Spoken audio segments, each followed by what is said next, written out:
know that song? Yeah! What's it called? It's what Jared plays on the toilet.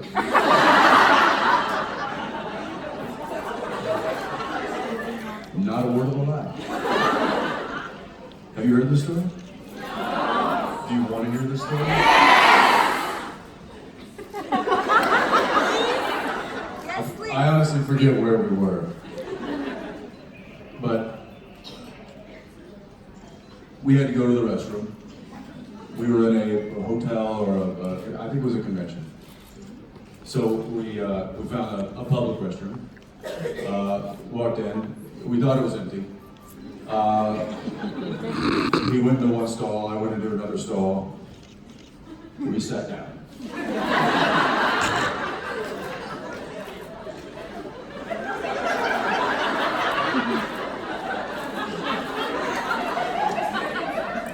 It was quiet.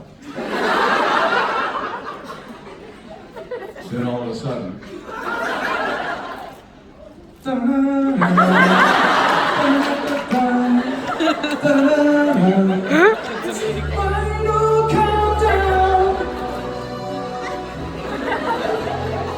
and I, in my stall, start to giggle.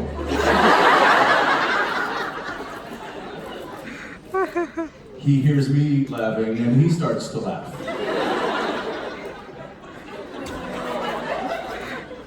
Then the stranger at the end of the bathroom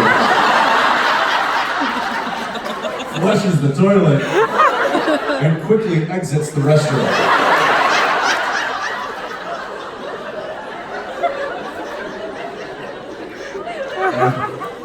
And now that song is forever ruined. Because of Mr. Patty Lexi. One of the many stories that we have that will probably end up in one of our books at some point. Yeah, I'm not writing a book.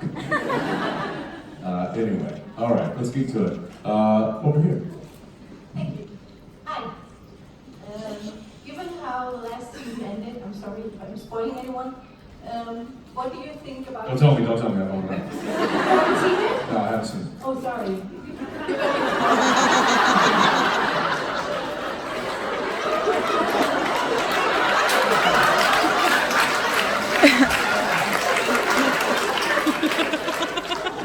Do I tell her?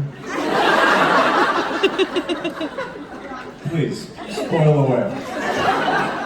Given how the last supernatural season ended, what do you think about a crossover with The Walking Dead? Okay. Yeah, I think there's several shows that would that could possibly make sense for these characters arriving into town. That one being one of them. They would certainly make for some interesting meta moments, especially between Negan and the Winchester brothers. Maybe we just have the Impala drive by and have Negan holding his back going, huh? I don't know, maybe. But yeah, I'd be down for that. Yeah, I'd have to talk to the guys over at Walking Dead, but that'd be fun. And come this time next year, we'll have some time on our hands. So who knows? Yeah, thank you. Hi.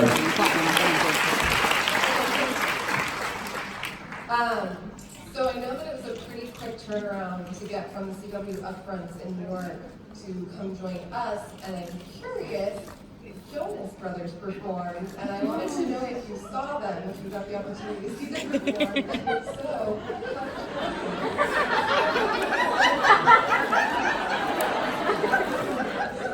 Who?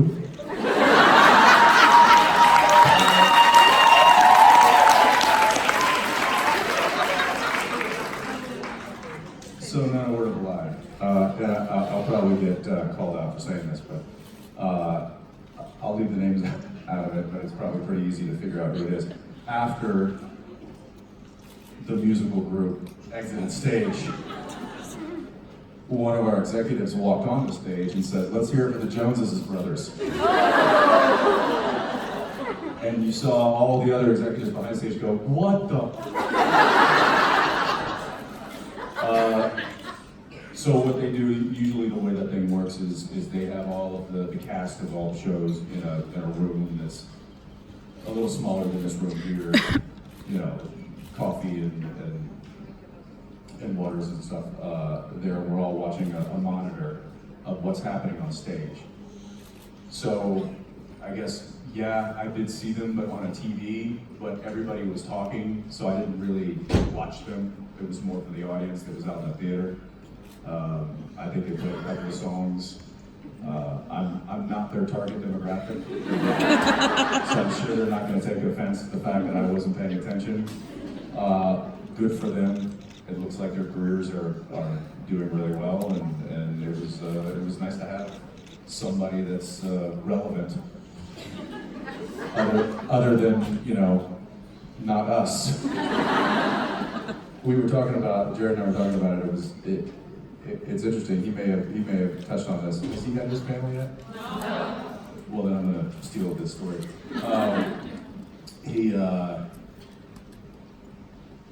We were there in this room with all of the cast from all of the shows. Not all of the shows, but most of the shows for our network. And the network traditionally skews for a younger audience, and so a lot of the shows are designed to be just that. So it's a lot of young cast members. Jared said, "I remember when I was the network." And I said, "I know." And we're literally the same age as the ones that are like playing the fathers of the lead cast members. And we had this lovely young actress, Kennedy, who's playing Nancy Drew in the new series, come up to us and she was like, "You guys are legends. I've grown up watching you. Can I get a picture? Can I get a picture with you for my father?"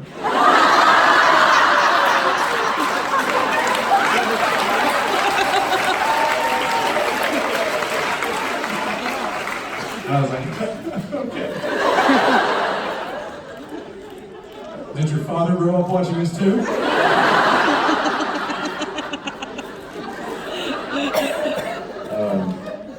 No, but in all seriousness, the talent, they paid us really great compliments over the years, and we've got equally as great compliments from the executives of the network who tell us that we set a good example for those young actors.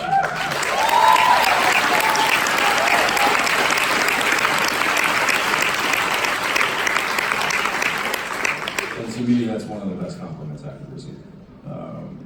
That's something that I know that Jared and I have always strived to attain is respect from the people that we worked with and our peers. To set a good tone on set. We can't control a lot, but that we can control. And so we try to do the same. We try to do the same here as well.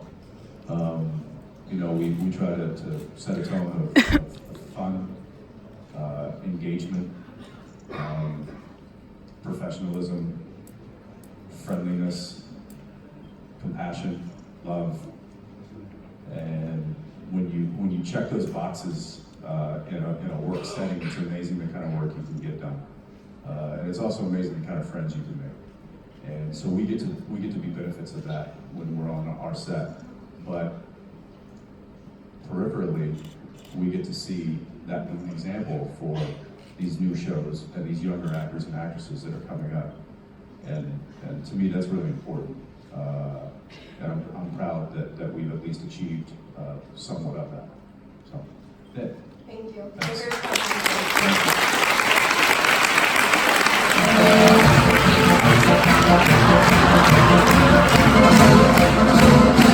Thank you.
that monologue with dancing unicorn llamas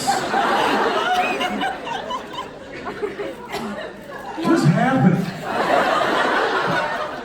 You know, your frustration with unicorns, that's it. I don't have a frustration with you, except when they surround me and threaten me. Turn around. Yeah, it is a unicorn balloon. No, the stick. Stick. And you can hear.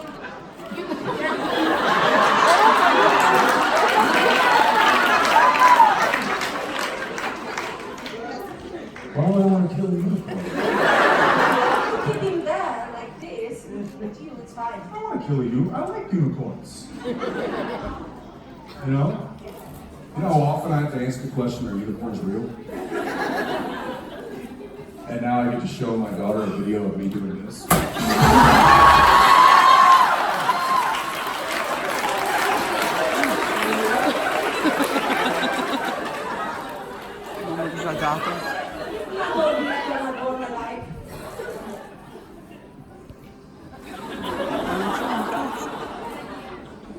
See, unicorns can't be destroyed. No matter how hard you hit them.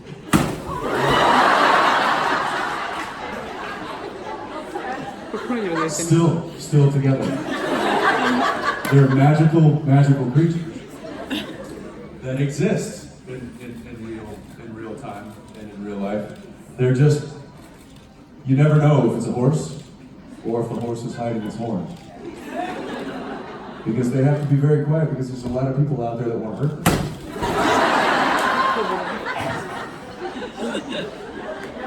And what happens is you really can't hurt them. I think it's for kids.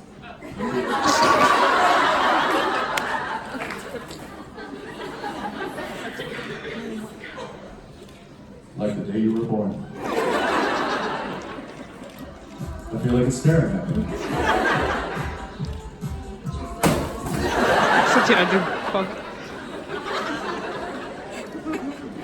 This doesn't work. Oh, it does it?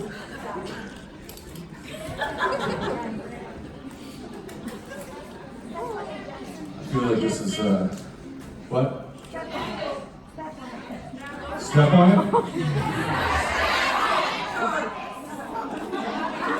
I can't even look at it when I'm doing it. It's like, I feel really horrible. It's like I'm breaking like a beautiful piece of art.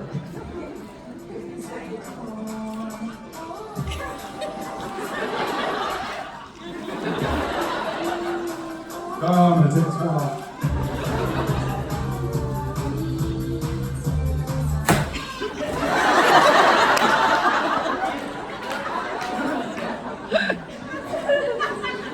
The unicorn wins. This one wins.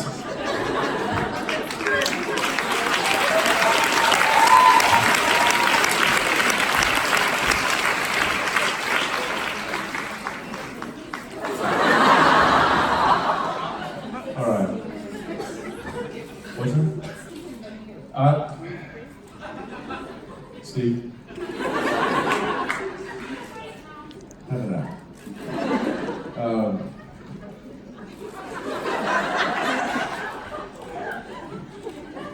I feel like this is designed not to have a serious conversation. I mean, it's. Anybody got any questions? Sure. Hi. So I was wondering what are some fun details about Dean that have never been explored on the show, but you really feel true to this character in the Some fun. What was it? details like little things about Dean? About Dean.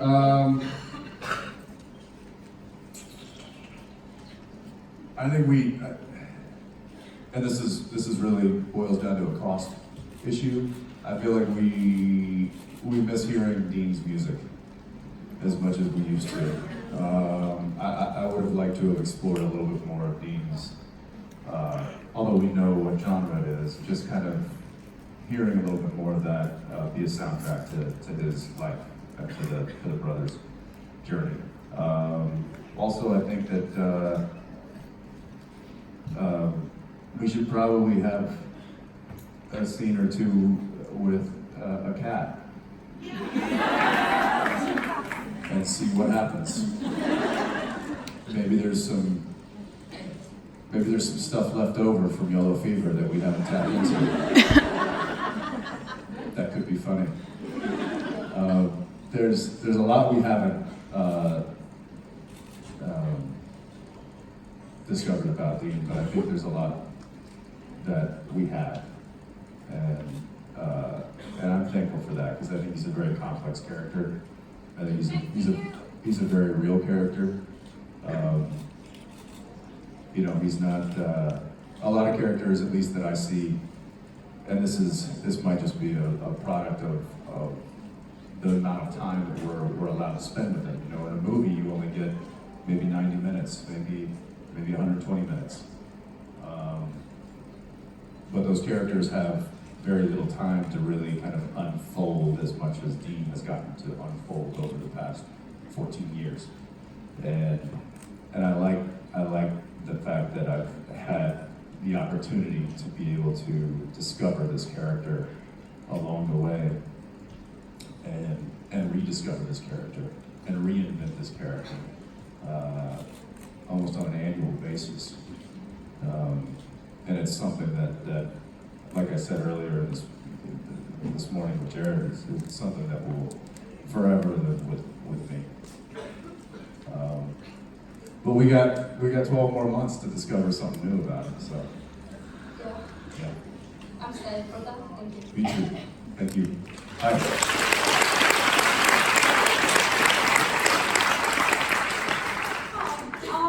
I was wondering, as a fan of the show myself, are you looking forward to the next season of Peaky Blinders? And have you heard about the escape room in Birmingham? They've just designed a Peaky Blinders themed escape room, and would you like to do it? What? Yes. I didn't know that. I'll have my people. I'll have my people look into that. Yeah, I'm excited about that. It's like one of those shows that I've been with it since the beginning, and I got to see it through the end. Kind of like a show that's ending tomorrow. Which, don't get me started. Game of Thrones fans. So now you guys don't want to. Yeah, I don't know. I wish I could hear your. We're not here to have a Game of Thrones discussion, but I would like to have one. Let's have one. You want to hear my theory on what's going to happen? Just real quick. And I'm sorry, I know it's about Peaky Blinders, and I'm looking forward to seeing what the Shelbys do. I really am, because Thomas Shelby's one of my favorite characters. But I just kind of have to say this.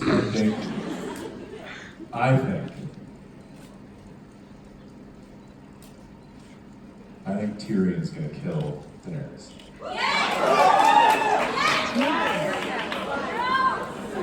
Why? Because he was wrong. And he watched his friend die.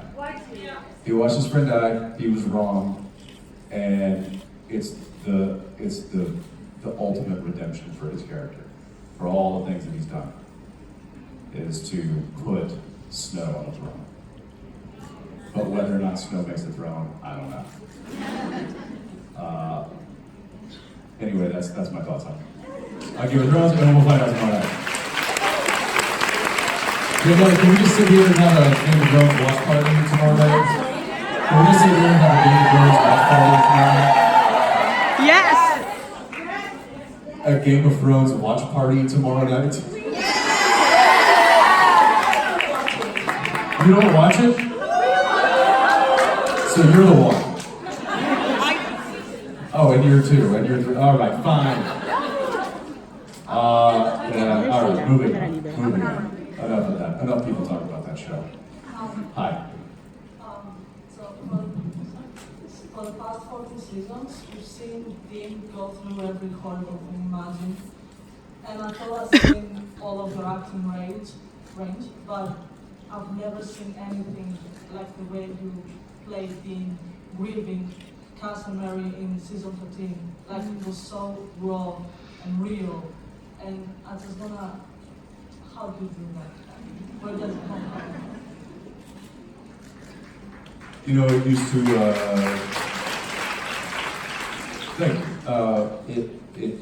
it used to come from someplace other than the show, which was a common, I think, acting thing. Maybe it's not, I don't know. I've never been trained properly or professionally, or at all. I'm untrained. I'm wild. But for me personally, just being able to tap into certain emotions, you know, in the very beginning of the show, it's like maybe I use something from my personal experience. Now I don't have to do that because I've lived with this character and I've lived with these relationships for so long that I can just simply think about what it would be like for this character to go through what he's going through, and that brings the emotion right there. Whenever I have an emotional scene with Jared or with Misha, when we're in those characters, we're in those moments. You know, I am Dean, and he is Sam, and he is Cass, and she is Mary, and she is Charlie, and like those relationships are real. Because they also exist off camera in a certain extent. You know, these are very dear friends of mine. And if a dear friend of yours comes to you and says they're dying, or if you lose someone like that, that brings up real emotion. And the craziest thing is when you're acting, when you're doing these scenes, you're telling your body that this is real. You're telling your body that your brain is an incredible thing, and the fact that it can tell your body to do something and to react to something that isn't real. Even though you know it's not real, you can tap into emotions that would only happen if it was real. And I don't know if that's a certain gift or a talent or just a messed up way of using your brain wrong, but it's difficult to then turn that off, for me anyways. Some people can get into it and get out of it really quickly, but for me it's like getting into it is one thing, but then that becomes real because I'm telling myself that it's real. And I've talked about this before, like the emotional stuff is very difficult, because those are some of the moments that I remember the most because they have the biggest impact on my heart. Yeah. Thank you.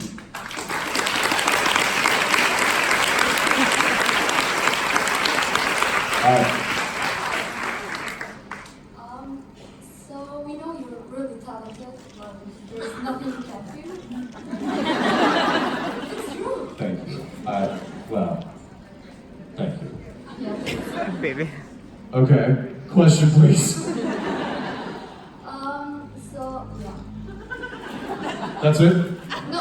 Good, great. I don't know what's happening. No, I'm just getting a drink of water. That was me avoiding that compliment. That's what that was. The music started playing. Whatever. You've been teasing us with Steve for a couple of weeks now about some songs, maybe an album. And I was just wondering if we're going to hear something soon, maybe on Monday. It's my birthday. I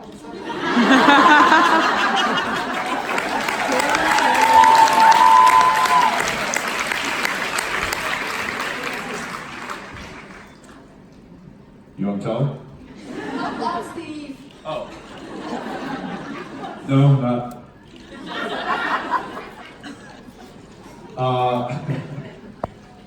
I don't. What do you want to know?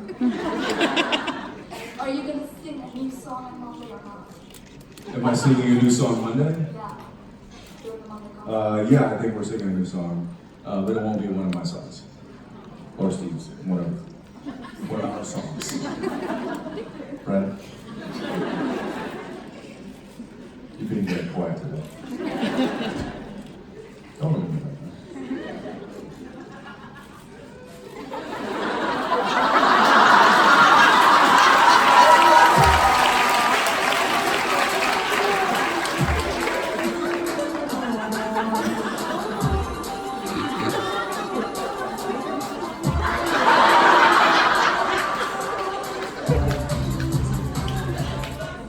Our relationship is complicated.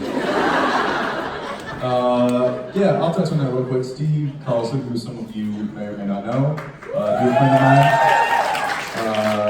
He and I, we've been working on a music project for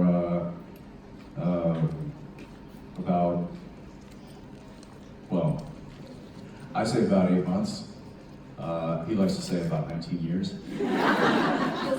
Yeah, and we finally started to record some music, all completely original, all written and produced by he and I.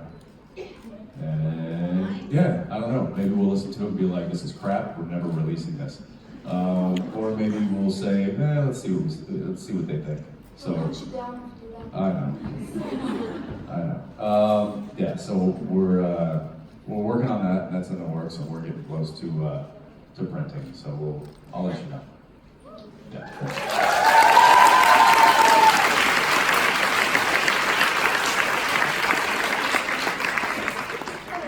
Hello. I recently found an old interview of yours, and you mentioned that, I think it was in the 90s, you mentioned that your most prized possession is a pink stuffed pig, and I thought that was really adorable, and I wanted to ask, does he still exist? Why did you mention him, or her? Don't listen to her.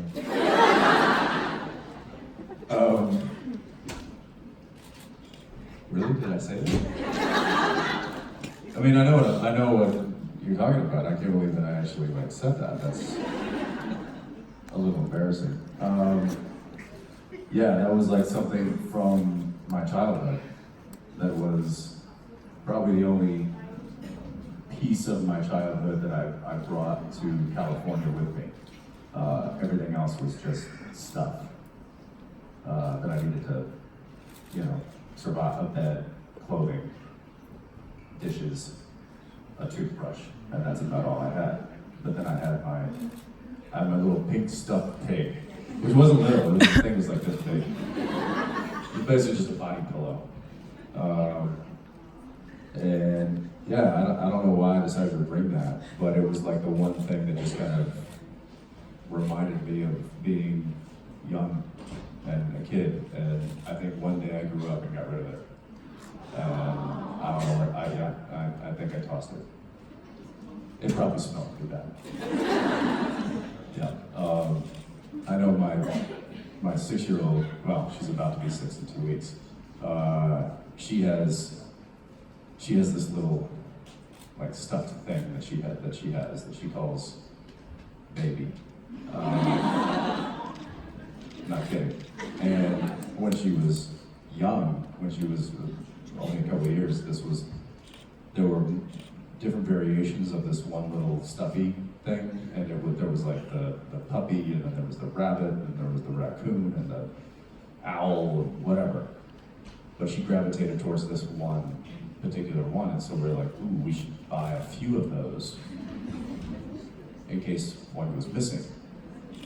Well, she had used that one so much that the texture of the fabric became different than the other ones. So she could tell that she was 2 years old. She was like, this is not baby. And I'm like, of course it is, this is her name! But you have to use this one in order for it to, can we just, no? It's in the wash, I'm washing. But no, that was the only one. So we've gotten rid of all those. There is one lone baby, and if we lose that, And she's 6 now. I mean, it's like, all right, we gotta like maybe get rid of this. But she's like, nope. So I have a feeling that might be going to college with her. But yeah, that's kind of the story behind the pig. Thank you. Hi. I started watching 2.5 years ago and I watched 9 seasons in 2 weeks and I haven't regretted a single second. So thank you so much for so much entertainment. My question is, speaking of baby, you're gonna get baby after the show ends, so maybe you'll get like Derek on board and drive back to Texas and like film a road trip show.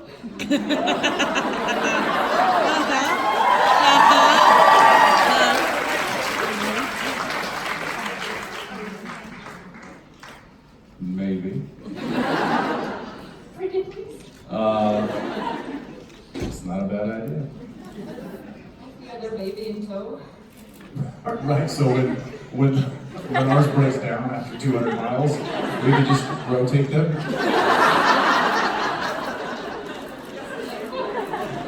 We'll have like a full convoy of like mechanics.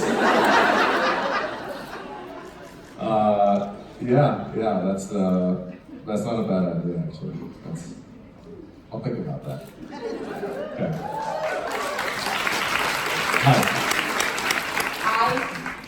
Hi. You recently opened your brewery. I wish like to know how did you get interested in making beer, and what is your favorite beer? My brother-in-law Gino and I used to make just some backyard beer at my house in California years ago. And we really got into the craft beer industry, the whole wave of craft beers that were hitting America at that time. And started making more beer, and then we had this kind of pipe dream, like, hey, it'd be fun to really open up like a little small brewery and make beer for some of our friends and family and maybe some customers. That dream blossomed and grew, and Gino really kind of took the reins of that. And, because I was working on the show, I couldn't devote the kind of time needed to explore the industry in depth the way that he could. So he went to Chicago and went to the Siebel Institute, which is a phenomenal beer school.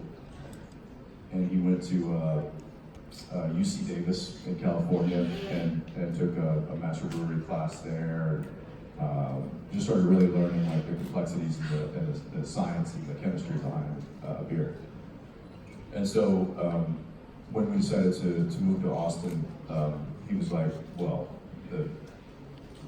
the scene down there, the brewery scene and the craft beer scene down there is just perfect to start a brewery. So he moved to Austin as well. We bought some land, put up a building, bought some tanks, and then promptly hired someone who knew how to make beer. I wasn't going to put that kind of an investment or that kind of pressure on Gino to come up with all the recipes, and he agreed. He was like, no. We need to, this was us opening up basically a restaurant and hiring a master chef. And so we were lucky enough and fortunate enough to find Nate. Nate came aboard and started making beer right away. We kind of gave him free rein as to make what he wanted.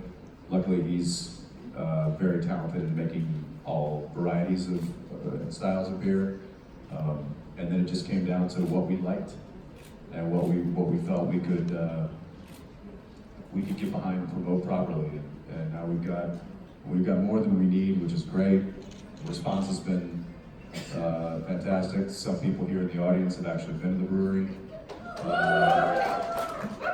And it's a really fun endeavor to be a part of outside of the entertainment industry. I've never really pursued anything in a different industry, so this is really fulfilling and enjoying.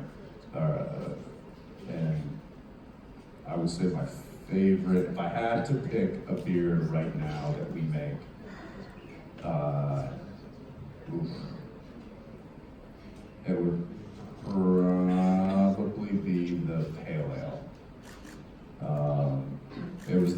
very first one that we all agreed had to go on the list. And it's still there today, and it still is one of our best sellers. So, there you go. Thank you. Thank you.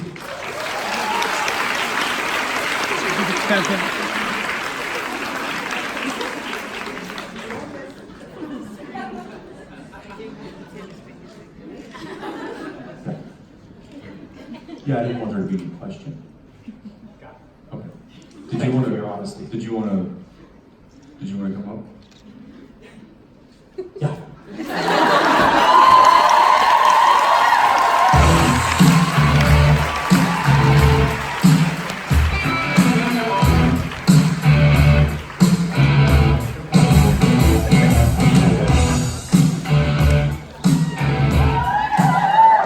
Am I supposed to leave now? Do I leave now? No!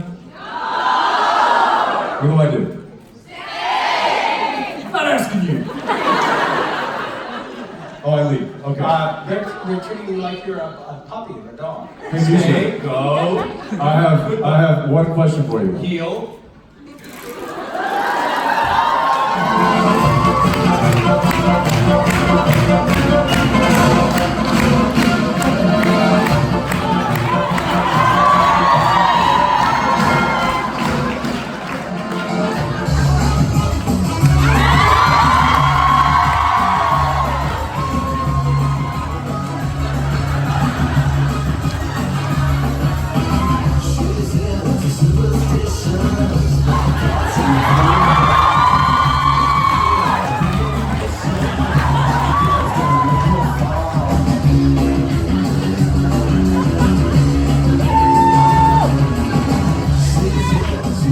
Still going.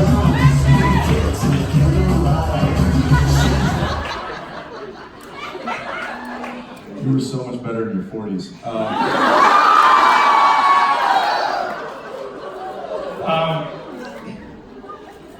Why weren't you reading your fucking monitor that whole time? So everybody backstage is like, it's possible Jensen can't read. You know why? Because I'm not worried about what I look like. I don't watch the monitor. I'm giving myself to these people.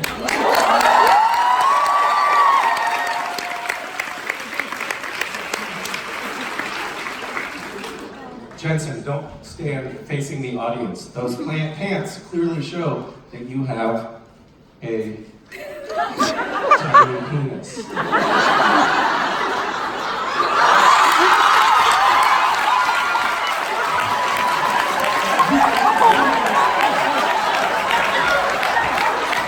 Thanks, guys. Bye.